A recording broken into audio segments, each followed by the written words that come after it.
España se situó en 2017 como el primer país no prestatario que más adjudicaciones obtuvo del Banco Interamericano de Desarrollo. El año anterior, también España batió su propio récord de adjudicaciones del Banco Mundial, liderando el ranking de países no prestatarios con mayor volumen de financiación y siendo el tercer proveedor global después de China e India. Pero, ¿cómo se logra acceder a una licitación de los organismos multilaterales? ¿Puede una pyme española ser prestadora de servicios del Banco Mundial o del Banco Interamericano de Desarrollo? ¿Cómo se elabora una propuesta para lograr una adjudicación que impulse la internacionalización de nuestra empresa? Proyectos a lo largo y ancho del planeta que pueden suponer o bien el primer paso o bien la consolidación en la exportación de los bienes y servicios de numerosas empresas españolas. Conocer estos organismos multilaterales y los grupos en los que está dividido resulta fundamental para optar con cierta seguridad a estos procesos internacionales. Para hablar de todo esto tenemos hoy a dos expertos en la materia. Ellos son Sara Hormigo, que es jefa del Departamento de Multilaterales de la Oficina Económica y Comercial de la Embajada de España en Washington. Es un departamento que acompaña a las empresas e instituciones españolas en su proceso de internacionalización, concretamente en el ámbito de las instituciones multilaterales con sede en esta ciudad. Sara, bienvenida, muchas gracias. Hola, muchas gracias. También está con nosotros Fernando Bejerano. Él es responsable de Desarrollo de Negocio para América Latina de AESA. Es profesor de la Escuela de Negocios ICEXCECO y es experto en comercio exterior. Cuenta con más de 25 años de experiencia en la ejecución de proyectos financiados por instituciones internacionales como puede ser la Comisión Europea, el Banco Interamericano de Desarrollo o el Banco Mundial o también la Confederación Andina de Fomento. Fernando, gracias igualmente y bienvenido. Gracias. Bueno, pues en primer lugar me gustaría preguntaros, Sara, Fernando, ¿cuál es el papel que juegan los organismos multilaterales en la potencial internacionalización de las empresas españolas? Sara. Pues los organismos multilaterales, donde muchos de ellos España es accionista, suponen una fuente muy interesante de financiación para proyectos, ¿no? Financian a países en vías de desarrollo donde muchas de las empresas españolas están trabajando y tienen oportunidades comerciales y se generan proyectos en los que en estas licitaciones, como has mencionado, pues podría haber oportunidades para las empresas. Y al mismo tiempo, empresas que están invirtiendo en países en vías de desarrollo podrían tener financiación para ese proyecto de inversión en esos países a través de estas instituciones. ¿Y cuáles son estos organismos multilaterales que he mencionado? Yo he citado unos pocos, pero ¿cuáles son los que hay en Washington, por ejemplo? Bueno, en nuestra oficina además cubrimos los que están en Washington y España es accionista, como podría ser el Banco Mundial, todo el Grupo Banco Mundial, que tiene 5 organismos diferentes, o el Grupo del Banco Interamericano, ¿no? Que también tiene 3 organismos diferentes. Además hay organismos internacionales como la Organización de Estados Americanos, también parte de algunos de Naciones Unidas, como puede ser la Panamericana de la Salud, o todos los organismos de financiación bilateral de cooperación americana, que también tienen sede en Washington, sede federal, como puede ser la cooperación de USAID, la agencia americana, o la Millennium Challenge Corporation, que también tiene sede en Washington y actividad desligada. Fernando, ¿están todos los organismos multilaterales en el continente americano? No, no están todos. Hay otros que están en otros continentes, aquellos que tienen una cobertura de ámbito continental. Está el Banco Asiático de Desarrollo, Banco Africano de Desarrollo, Banco Europeo de Inversiones, Banco Europeo de Reconstrucción y Desarrollo. Pero no solo están estas instituciones, digamos, financieras, que son los bancos, hay otras instituciones no financieras, como todas las agencias de Naciones Unidas o la propia Unión Europea. Oye, ¿cuáles son el tipo de licitaciones a las que pueden optar las empresas españolas? Es decir, ¿cómo funciona el trabajo con un organismo multilateral como el que habéis mencionado, Fernando? Bueno, este tipo de instituciones lo que hacen es financiar proyectos en países terceros, en países en vías de desarrollo, cuyo objetivo, en definitiva, es cooperar con el desarrollo económico de estos países. Los sectores son tremendamente amplios, desde la agricultura, desarrollo rural, energía, infraestructuras, cambio climático, medio ambiente. Hay una tipología de sectores muy amplia y la tipología de proyectos también desde el punto de vista cuantitativo también es muy amplia. Van desde pequeñas licitaciones a licitaciones absolutamente millonarias. Por tanto, Sara, ¿qué tipo de empresas diríamos que son las que pueden optar a este tipo de proyectos de internacionalización a través de organismos multilaterales? Pues yo diría que hay 3 tipos de licitaciones importantes, ¿no? Hay bienes, obras y servicios principalmente, ¿no? Empresas de consultoría, asesoría, luego hay suministradores de bienes o todas unas empresas que realizan obras, ¿no? También los contratos cada vez son más complejos, hay llaves en mano, hay concesiones y además a través de métodos cada vez más complejos, ¿no? Como puede ser diálogo competitivo, como puede ser oferta best final offer, lo que puede ser oferta final. Y luego al mismo tiempo, o sea, esa es la actividad principal de los bancos, pero yo no descartaría también la actividad que realizan estas instituciones para ellos mismos en la preparación de estos proyectos, que es una especie de compra corporativa o de asistencia técnica. Y aunque su volumen es mucho menor, porque por ejemplo en el caso del Banco Mundial hablamos en negocio, pues 30.000 millones en compras, a nivel corporativo podemos estar hablando también de unos 1.100 millones o 1.200 millones anuales, ¿no? Y tampoco nada desdeñable, sobre todo si tenemos empresas que están muy especializadas en los sectores que ellos compran. ¿Cuál es el volumen, por lo menos de los últimos años, que hay para las empresas de todo tipo, de todos los países, de todo tamaño, Fernando? Pero ¿cuál dirías que es el volumen al que pueden optar las empresas españolas de proyectos financiados por la multitud de organismos multilaterales? Bueno, en los últimos años ha habido más de 100.000 millones de euros en procesos de licitación continua. El número de licitaciones es muy extenso y, por tanto, hay oportunidades para todo tipo de empresas, sean pequeñas o sean grandes, como apuntaba Sara. También las propias instituciones multilaterales compran servicios directamente. Esto es algo que no solo hay que pensar que la venta de servicios directamente a los países en vías de desarrollo, sino también a estas instituciones compran esa tipología de servicios. Normalmente son para empresas mucho más especializadas. Lo que se suele hacer es identificación de proyectos o evaluación de los mismos, ¿no?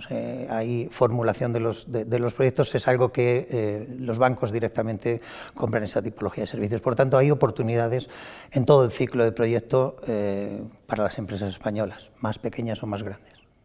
Y Sara, ¿cuál es el primer paso que debe dar una empresa española que quiere acceder a este tipo de financiación y, en definitiva, empezar un camino internacionalizador? Porque tendrá que decidir en primer lugar, ¿no? Digo, ¿qué hago? ¿Opto a uno de los proyectos que se licitan a través de las instituciones o voy a tratar de internacionalizarme de manera independiente a países que creo que pueden pues ser objeto de mi negocio? ¿Cuál es el primer paso para identificar qué se puede ser una vía para tu empresa? Bueno, la primera es entender muy bien cómo funcionan estas instituciones y si mi especialización o mi producto o mi actividad verdaderamente tiene un encaje, ¿no?, con lo que hacen estas instituciones. La financiación multilateral es complementaria a las actividades que se hacen en los países en vías de desarrollo. O sea, si una empresa quiere trabajar en Colombia, trabajar con el Banco Interamericano de Desarrollo, el Banco Mundial es una fuente adicional, pero no va a sustituir en ningún caso a mi desarrollo en el país, porque estas instituciones en el porcentaje nacional representan un porcentaje bajito. O sea, a lo mejor estamos hablando de un 5% de toda la financiación que puede haber en Colombia. Eso sí, los proyectos que ellos manejan son mucho más emblemáticos, con mucho arrastre, mucha capacidad de tener este tipo de productos a lo mejor un poco con más valor añadido como puede tener una empresa española. Y ahí está, digamos, un poco el punto favorable para atraer a una empresa a través del mercado multilateral. Pero no solo, ¿no? O sea, no es una fuente única de actividad internacional, a menos que estemos hablando de una cosa muy, muy especializada que ellos lideran, que a través de esas instituciones se lidera su implantación.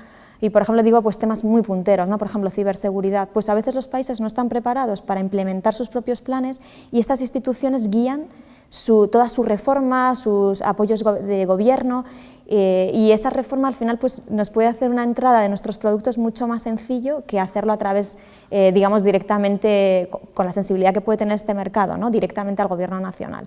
Entonces siempre es como una tercera puerta que nos puede ayudar a entrar. Un país que acude a un organismo multilateral para desarrollar un gran proyecto que a su vez se subdivide en pequeños proyectos. ¿Cómo saber cuál es el más adecuado, el mejor para nuestra empresa? Bueno, las instituciones multilaterales tienen establecidos unos mecanismos de difusión de la información perfectamente claros. Existe un mecanismo de información donde se publican los planes de adquisiciones que llevan incorporado cuál es el tipo de licitación que se va a desarrollar, como decía Sara, si es de bienes y servicios, si es de obras o si es de contrataciones de consultorías individuales, en qué momento se va a hacer y por qué importe se va a licitar. Por tanto, es muy conveniente para la empresa que quiera internacionalizarse revisar esos planes de adquisiciones. Asimismo, existe todo un protocolo respecto a cómo se tienen que publicar estos avisos generales de adquisiciones, que es un aviso previo de que el programa se lanza, y luego los avisos específicos de adquisiciones. Este tipo de información es pública, es accesible y es de obligado cumplimiento también para las instituciones a la hora de convocar. Si no se publican de manera adecuada, el procedimiento va a ser cancelado siguiendo los procedimientos de la Unión Europea. Sara, ¿debe una empresa, por tanto, establecer una estrategia, incluso incorporar personal especializado en el trabajo con organismos multilaterales para poder optar con cierto éxito? Bueno, yo creo que una empresa en un proceso de internacionalización siempre debe tener una estrategia, ¿no? Independientemente de que sea con organismos multilaterales.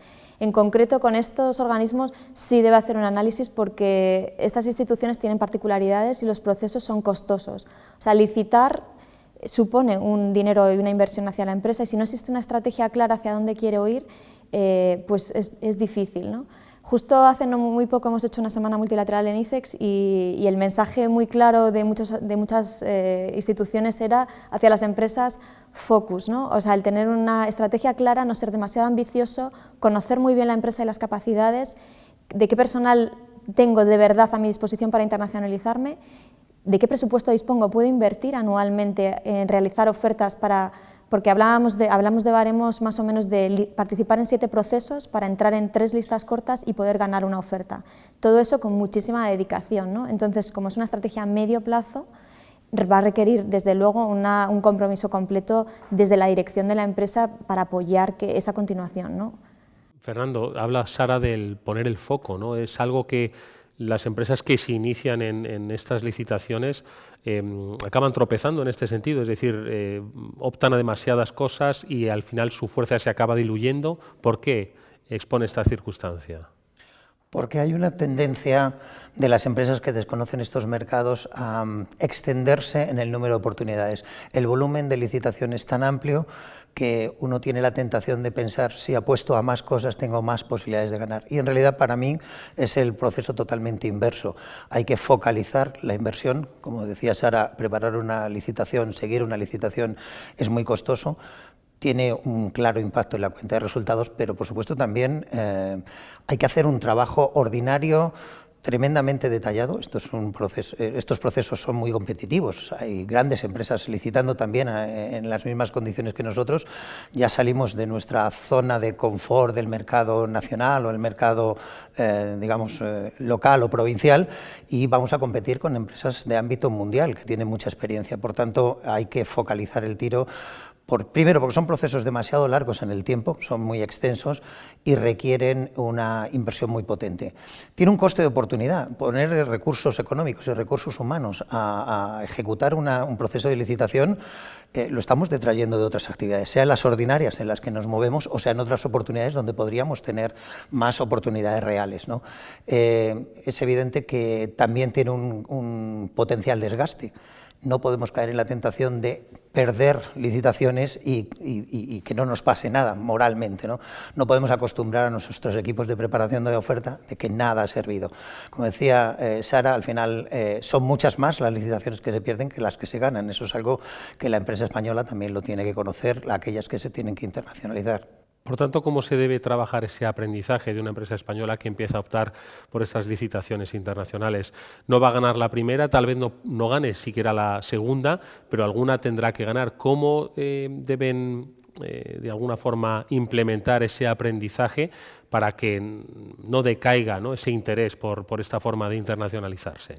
Yo, en nuestra opinión, ¿no?, yo creo que lo ideal sería que, por ejemplo, unos primeros 6 meses de la empresa se dediquen verdaderamente a hacer un análisis interno, ¿no?, de puertas adentro, de verdaderamente dónde soy competitivo, dónde están mis mejores líneas, mis mejores equipos, porque verdaderamente, como comenta Fernando, para ir fuera tienes que llevar tus mejores equipos. Estás compitiendo en el mundo más competitivo y de verdad tu estrategia tiene que estar para ir dirigida a ganar, en echar como toda la carne al asador, ¿no? Y entonces ese análisis solo lo puede hacer una empresa porque son ellos los que compiten ya a nivel nacional y pueden conocer verdaderamente dónde lo son, ¿no? Y una vez que tienes ese análisis hecho, es muy importante utilizar a la administración. Por ejemplo, ICEX tiene 3 oficinas como nosotros, departamentos multilaterales fuera. Nosotros llevamos la sede de Washington, pero hay una oficina en Bruselas llevando la Unión Europea, hay una oficina en el Banco Asiático y desde Madrid se cubren otras instituciones, donde nosotros podemos apoyar a identificar si con tu estrategia existe un mercado para tu producto y en qué países, ¿no? Y entonces, como decíamos un poquito antes, focus, ¿no? O sea, ¿qué países? Yo te puedo decir, a lo mejor en 2 o 3 países, donde empezar con tu estrategia, donde existe a medio plazo un mercado, ¿no?, para empezar a hacer esta estrategia. Entonces, la licitación quizás entrará en ese proceso, ¿no? En el siguiente año, cuando identifiquemos dónde puede haber oportunidades y dónde habrá compras. Pero para llegar a la compra hay que hacer un trabajo previo, hay que llegar preparado. O sea, la licitación no es me presento y gano, ¿no? Hay que saber licitar, y para todo eso lleva un procedimiento de aprendizaje. Y cuando no lo sabes, también tienes que aprender pues, con socios, que es la mejor manera, ¿no? Gente que ya lo sabe hacer, que te va a coger con tu mayor especialización. Por eso es muy importante esa estrategia. Tú estás en un nicho donde te van a querer que le acompañes, y entonces abordar un mercado juntos y aprender juntos, ¿no? Hacia una licitación donde tú puedes ganar.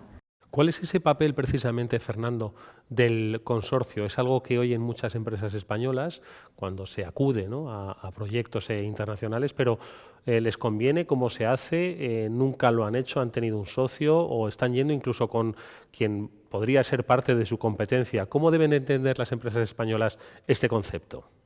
Bueno, el concepto del consorcio, las empresas españolas y todas las que compiten en mercados multilaterales tienen que entenderlo como un mecanismo digamos, casi constante. Existen muy pocas ocasiones en que uno decide apostar a ir solo. Tienes que ser o muy grande o muy especializado y ver que va como un guante, ¿no? Esa oportunidad. Lo normal es que haya consorcios y hay que entender el consorcio como algo común. Hoy te consorcias con alguien que mañana va a ser tu competencia. Esto es bastante habitual en este tipo de procedimientos. Desde luego es conveniente, sin lugar a dudas el consorcio más natural es el tener a un socio local. Cuando no tenemos la experiencia en el país, cuando no tenemos la experiencia en la región, la posibilidad de tener un socio local que nos dé ese conocimiento del ámbito nacional, que nos ponga en contacto con la administración con la que tenemos que trabajar, que nos hable de los usos y costumbres, de procedimientos administrativos, aduaneros, de todo tipo que se dan en el país, nos pone en un contexto que para nosotros seguramente, si no hemos trabajado antes en el país, sería desconocido. Y luego, por otro lado, es muy normal acudir también en consorcios porque, como decía antes Sara, los proyectos cada vez son más complejos, ya no son de una única disciplina, se convierten en multidisciplinares con dimensiones muy diversas y requiere la presencia de compañías que de manera complementaria abarquen la totalidad de los servicios que se piden. Las empresas que más éxito tienen, en general suelen ser empresas relativamente generalistas, por tanto, aquella empresa que tenga un alto grado de especialización, es muy conveniente que se dirija a aquellas empresas que licitan en mercados multilaterales para ofrecerles sus servicios, entrando sea en consorcio o, al principio, pudiendo entrar también como potencial subcontratista. Esa referencia técnica también tiene su valor, por tanto, es muy importante que las empresas sepan identificar en ese sentido qué es lo que son, cuál es su valor añadido y ponerlo a disposición de aquella figura que mejor pueda resultar para sus intereses en el proceso de licitación. Es importante, Sara, tener una planificación de la aspiración a una licitación, ¿no? Dentro de un proyecto a través de organismos multilaterales, lo que implica, entiendo, pues un trabajo previo bastante intenso, entre otros, la comprensión de los procesos burocráticos que, si no me equivoco, son muy complejos. ¿Cómo deben afrontar esto las empresas españolas? Pues como bien dices, o sea, la ventaja de estos organismos es que la programación es transparente, ¿no? Y al menos podemos conocer qué es lo que se va a comprar con garantía, porque además existen recursos garantizados por parte de las instituciones en los próximos años. Entonces eso apoya muchísimo la estrategia, por lo menos yo ya sé que hay financiación y que, o sea, una vez que se ha aprobado un proyecto, es independiente del cambio de gobierno que pueda existir en un país, ese proyecto va a seguir adelante. Entonces, teniendo en cuenta que la financiación está garantizada para estos temas y que conozco la programación y que puedo saber más o menos cuándo se va a licitar, ahí hay una gran labor para la empresa, ¿no? El posicionamiento previo. Y esa es la etapa fundamental en unas licitaciones, sobre todo para tener posibilidades de éxito. Conocer muy bien las necesidades del proyecto, cuáles son las características que se han planteado, cuáles son las necesidades que se están afrontando, qué puedo aportar, y ahí la estrategia del consorcio. ¿Puedo aportarlo en solitario? ¿Debo ir acompañado? ¿Conozco el país? Yo tengo que cubrir todo y tengo que posicionarme en un mercado muy competitivo, entonces eso es lo que tengo que abordar en esa licitación. Desde luego, o sea, la ventaja es claramente que esa programación es más o menos conocida, aunque pueda sufrir un poquito de retrasos a veces, ¿no? Que pueda estar prevista para un año y llevar a cabo el siguiente. Una vez que está aprobado un proyecto, en el caso del Banco Mundial, rarísimo es la ocasión en la que se acaba cancelando. ¿Y cuáles son los riesgos o las dificultades, Fernando, a las que se pueden enfrentar las empresas cuando acceden a este tipo de proyectos? Porque si bien hay una seguridad jurídica y una transparencia, son organismos de reconocimiento mundial, pero entiendo que bueno, pues se pueden enfrentar a riesgos o, como digo, hay dificultades en los procesos que pueden, bueno, pues, o que deben conocer las empresas españolas. Sin lugar a dudas, hay riesgos como en todo proceso de exportación y de internacionalización.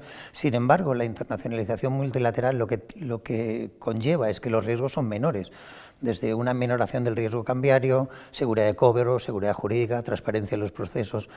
Por lo demás, riesgos políticos también se han reducido, ¿no? Pero por los demás riesgos de desconocimiento del mercado, la posibilidad de menores rentabilidades de las que tienes en un proyecto de ámbito nacional, o las capacidades de los profesionales que contratas en el terreno, o la inadaptación de tu propio personal a las circunstancias que viven en estos países, siguen existiendo. Ahora bien, la internacionalización multilateral en ese sentido reduce parte de esos riesgos. Esa es la parte fundamental. Oye, hay una sensación de que acceder a este tipo de proyectos está solo reservado a las grandes empresas y si acaso a las medianas que están empezando a ser grandes. ¿Las pymes no pueden acceder de todo tipo de sectores a este tipo de oportunidades? ¿Sara? Por supuesto que sí. Yo creo que lo más importante es conocer muy bien la empresa, cuál es su campo de acción, su estrategia multilateral especialmente, ¿no? Internacional y multilateral, y ver si existe ese mercado, ¿no? Cuanto más pequeña es la empresa, es verdad que estos organismos requieren capacidad financiera, ¿no? Desde luego en la Unión Europea por lo menos no puedes tener pérdidas, pero en el BID Banco Mundial en general, pues claro, tienes que tener una solvencia financiera y además, como hemos mencionado, estos procesos requieren costes, ¿no? Entonces tienes que estar dispuesto a afrontarlo.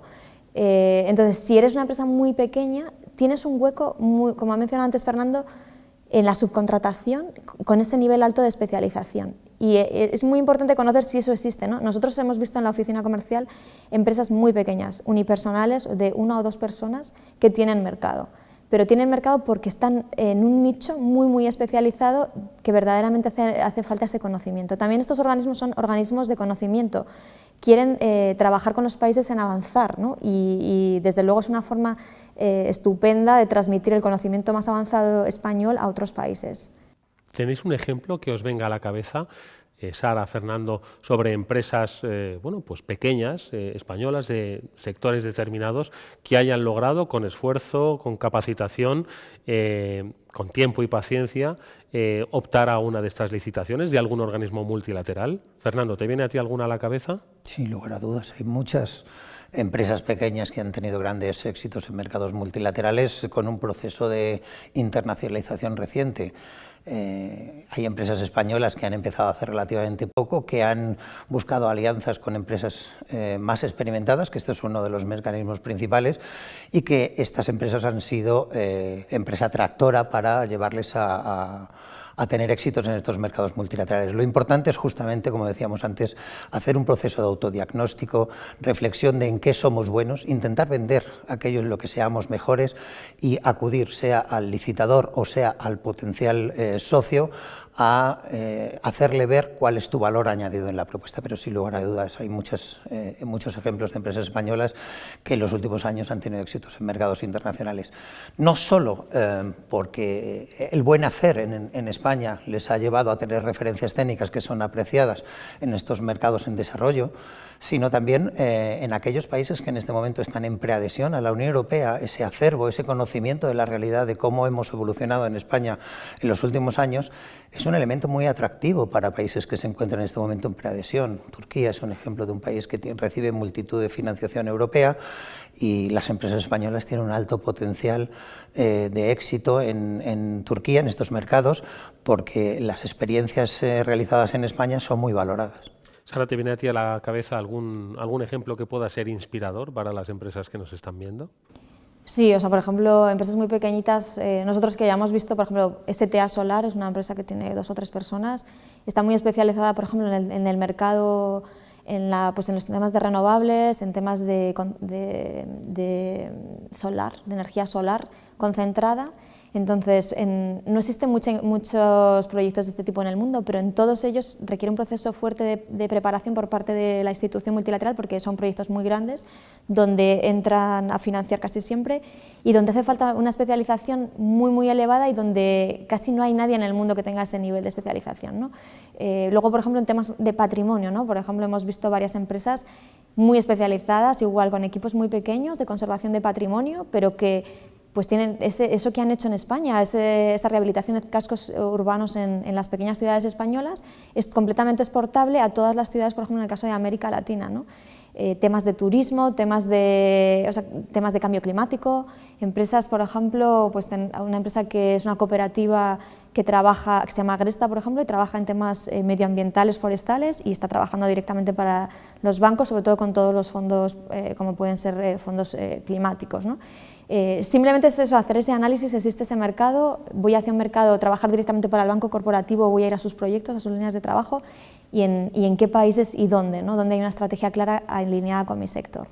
Oye, Fernando, ¿y cuáles son esos activos que podemos poner en valor desde el saber hacer de la empresa española cuando vamos a optar a uno de estos proyectos? ¿Una cuestión de precio, una cuestión de tiempo? ¿Qué es lo que nos hace un poco más competitivos para poder llevarnos esa licitación frente a otras empresas de otros países?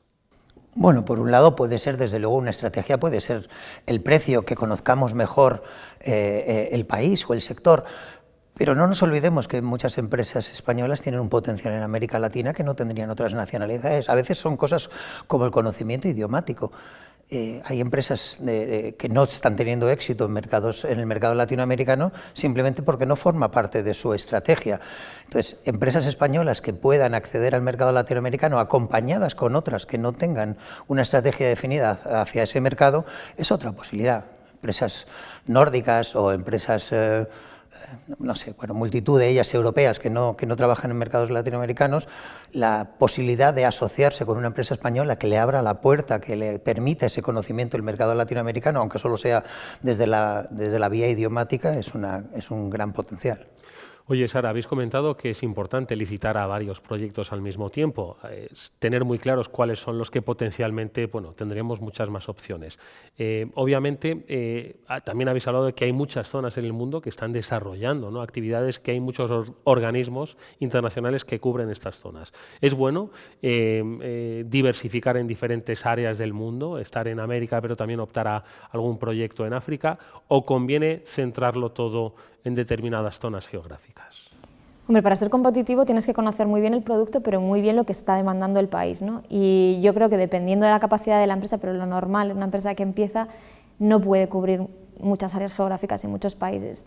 Entonces, lo normal es elegir 2 o 3 países donde centrarte, donde verdaderamente tú tienes una interlocución, porque va a ser muy básico para seguir los proyectos en los que tú te puedes posicionar, pero al mismo tiempo para ser socio de aquellos que puedan ser un líder mucho mejor que tú, si tú, analizando que no eres el mejor líder para la propuesta, pero sí quieres formar parte, poder posicionarte, porque tienes un valor añadido de conocimiento de mercado, conocimiento de cliente y posicionamiento. Nosotros en general solo vemos a empresas que participen en todos los mercados cuando se inician, en aquellas que verdaderamente tienen un nicho muy especializado, o sea, tienen un producto como el que acabo de mencionar, ¿no? Si trabajas en plantas de solar concentrado, donde ahora mismo, por ejemplo, en el caso del Banco Mundial, hay 3 en preparación, ¿no?, pero no hay más. Entonces, hay una empresa que solo trabaja en esto, claramente tiene que seguir esos 3, y da igual si una está en Chile, si otra está en el norte de África, ¿no?, y otras en Sudáfrica. Es que en ese momento tú tienes que cubrir esos 3 mercados porque es tu nicho, ¿no?, el adecuado. Existe también otro grado de especialización, que es especializarse por organismo multilateral. Estos organismos multilaterales también aprecian el hecho de que ya hayas trabajado previamente con ellos, que conozcas perfectamente sus procedimientos, sus estándares, sus formas de trabajar. Ahí exige otro modelo de negocio diferenciado, ahí es una cobertura geográfica más amplia, pero desde luego especializarte en una institución multilateral también es algo importante. Antes se mencionaba sobre la complejidad de los procedimientos. Yo diría que podemos resumir sin posibilidad de equivocarnos en que los procedimientos son complejos, pero podemos resumir en 3 grandes instituciones: los bancos de desarrollo, que tienen procesos muy parecidos. Una vez que conoces los procedimientos del Banco Mundial, conoces el 90% de los procedimientos del resto de los bancos de desarrollo. Los organismos de Naciones Unidas, que hay un conglomerado de procedimientos más diverso, y los procedimientos de la Unión Europea. Aquellas empresas que conozcan los procedimientos de estos tres tipos de instituciones, diríamos que conocerían la globalidad de las instituciones multilaterales. No nos olvidemos también de la posibilidad de trabajar con las cooperaciones bilaterales, que en sentido estricto no es una cooperación multilateral, pero las instituciones bilaterales, las agencias de cooperación bilateral, hoy son un instrumento cada día mayor, porque ya no solo que tengan fondos y que pueden estar interviniendo en aquellos países en los que hemos decidido hacer una estrategia de implantación, sino que están recibiendo fondos de las instituciones multilaterales a través de una cooperación, lo que se denomina cooperación delegada, para gestionar en su nombre estos fondos. Es decir, la Unión Europea le da a la Agencia Española de la Cooperación Internacional y Desarrollo dinero para gestionar en su nombre. Es una cuestión de especialización, de presencia en el terreno, de complementariedad. En definitiva, es cumplir con el objetivo de la Agenda 2030, el objetivo 17 de las alianzas, ¿no? Esto es un procedimiento que se está modernizando recientemente y que cada vez más las instituciones bilaterales representan una oportunidad. En definitiva, las empresas tienen que hacer un análisis cuando elijan la entrada en un país, tienen que hacer una estrategia de entrar con un objetivo de visión de 360 grados. ¿Quiénes están trabajando? ¿Quiénes están interviniendo? Una vez que uno decide implantarse en El Salvador, quien está trabajando en El Salvador, conviene saber qué está haciendo la cooperación de Luxemburgo, la cooperación francesa, la cooperación española, por supuesto el Banco Mundial, el BID, el Banco Centroamericano de Integración Económica, o por el contrario, como decíamos, hacer una especialización desde el punto de vista de institución multilateral. ¿Y qué ayudas o herramientas tienen las empresas españolas a su disposición para poder optar a este tipo de proyectos? Bueno, la Administración Pública Española cuenta con diferentes instrumentos. A nivel central, el ICES cuenta con procesos de información. En su página web existe un apartado de oportunidades de negocio donde se publican todas estas oportunidades. Tiene procesos de formación, charlas, participación en ferias, encuentros empresariales. Tiene un centro de formación, que es el ICEX-CECO, donde se puede acceder a una formación especializada, específica, en materia de instituciones multilaterales. Tiene programas de becas, tiene pasantías. Bueno, existen múltiples mecanismos. A nivel de las instituciones de promoción comercial de las administraciones territoriales, de las administraciones autonómicas, existen también fuentes de información y de formación que son importantes que las empresas españolas accedan a ellas, las conozcan y se aprovechen de este recurso.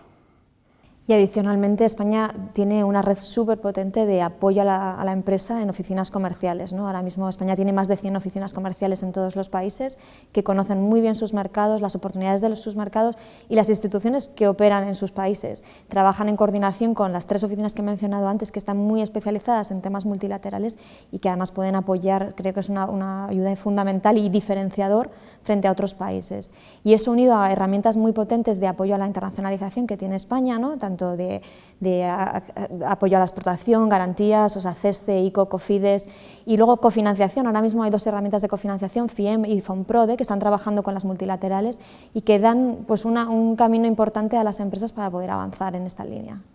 Bueno, pues con la ayuda de nuestros invitados, expertos ambos en el terreno de los organismos multilaterales, hemos visto cómo hay numerosísimas e interesantes oportunidades para las empresas españolas, pero que van a llegar solo si tenemos una muy buena planificación, hacemos un buen uso de la extensa y vasta información sobre los proyectos que hay a nuestra disposición y, por supuesto, que haya, como decimos, una estrategia muy bien definida por parte de las empresas.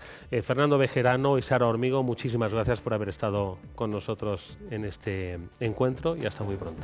Muchas gracias. Adiós.